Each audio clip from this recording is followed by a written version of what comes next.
Okay, so these are open. In the last video we opened these up. They're still open. This is shut. I mean, when you open this up, you obviously want these shut. Okay, tighten it to the right, just like a clock. They are shut.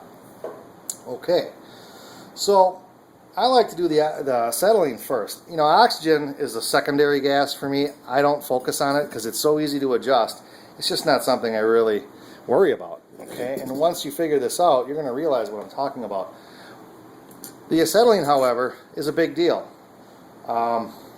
It's kind of like landing an airplane, right? I mean, landing can be tough, it can be hard. But like we all know, the landing is only as good as how you're setting it up, right? When you turn on base and you're coming into final, if that's messed up, your landing just becomes tough.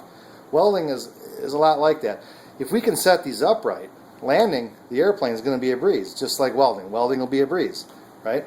You screw up the approach, and your landing is probably going to suck. And even if you can come up with a good landing, it's a lot of work. It's a pain in the butt, right? So just like an airplane, we're going to set these up, okay? And once you figure that out, welding starts to get pretty easy, right? A lot of problems are caused by this stuff being messed up. Now, again, we're going to talk about these gauges. I really don't even care about the gauge. In fact, what I'm going to do, okay, I'm going to open this. I'm just going to kind of screw it. I can right about there. Okay, it's starting to touch. I'm going to back off, so I'm loose. I'm going to open up both of them. 1, 2, 3, 4. 1, 2, 3, 4. That's about right. 5, sure. 4, 3, whatever. It don't matter, right? Open them up. Okay? So we don't need to worry about that. Now, this is open. The acetylene, which is the fuel, I'm going to slowly start turning this in. Okay? What I'm going to do is I'm going to hold this on my wrist. Your wrist has very sensitive skin, and you'll be able to feel that air come rushing through. Okay? Let me just back up this bottle so you understand what I'm talking about. Let's not make life complicated. Let's just take the easy route. Okay? So I got my wrist here. And I'm open. Remember, I'm open. I got my wrist. I'm going to spin this thing. I'm going to feel it. Spin it. Feel it. Ooh, that's pretty good. Yeah, I can kind of feel a pretty nice breeze, right? Okay, what does my gauge say? 0. You see? So I'm going to shut this fuel off. Okay? Now I got a big range there.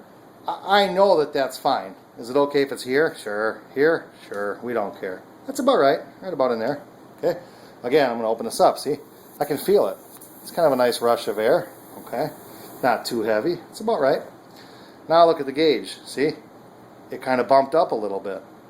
Okay? So I'm at a couple pounds. Well, that's why we don't care about the gauges. We just don't care. Count on these not being accurate. We're not welding 1/4 inch steel plate. We're welding thin wall tubing. So this gauge, totally irrelevant. Okay? Now the oxygen is kind of interesting. That's a whole different animal. Oxygen will be the easiest thing you deal with in this whole process. Okay? Now remember, this was open. Okay? So we're going to do the same thing to the oxygen, except we got to do this with a lit flame. Okay? So you can see, right? All different types of flames here. You see all that soot? Carbon, right? Bad stuff. Okay. So we're just going to open it up. Okay? Now, it can be sort of open, all the way open. We don't really care. Okay?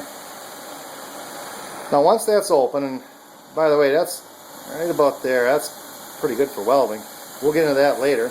We're just trying to deal with oxygen. Now, my oxygen valve is open on this handle. Okay? So I'm just going to hold this thing. Now, watch as I start screwing this in. Again, don't look at the gauge. We don't care about that. Okay. Okay. I'm going to open her up. I'm going to get down to a cone. Okay, now you can see I need to clean my tip. She's spreading a little bit. I'll explain that too a little later. I don't clean my tips like most people do. So there you go. Oxygen set. I really don't even care to look at the gauge, right? I'm going to shut that oxygen off. Remember, I opened up this handle down here like 4 or 5 turns, so I'm just going to shut it off. Back to my flame. Okay, we're done. These are set. We can now weld. Get in the habit of every time you fire up the torch to restart these. Okay, so a good habit to get into when I'm done welding, and I'm going to take a little break, right? Grab a coffee. Unscrew these. Just unscrew them. Okay? That'll force you to get into the habit of starting it up again. Because these, you cannot depend on a regulator for long-term use. You cannot. There's something called creep, which we're going to get into later. These regulators start to get inconsistent over time, and there's reasons for that. But don't get in the habit of just leaving these, for like say a month. That is a bad habit, and all that does is going to cause a lot of problems with welding in the future. Okay, so when you're done welding, unscrew them. If you know you're going to weld, fire it back up. Okay, so that's how I adjust my bottles, and see you on the next video, I suppose.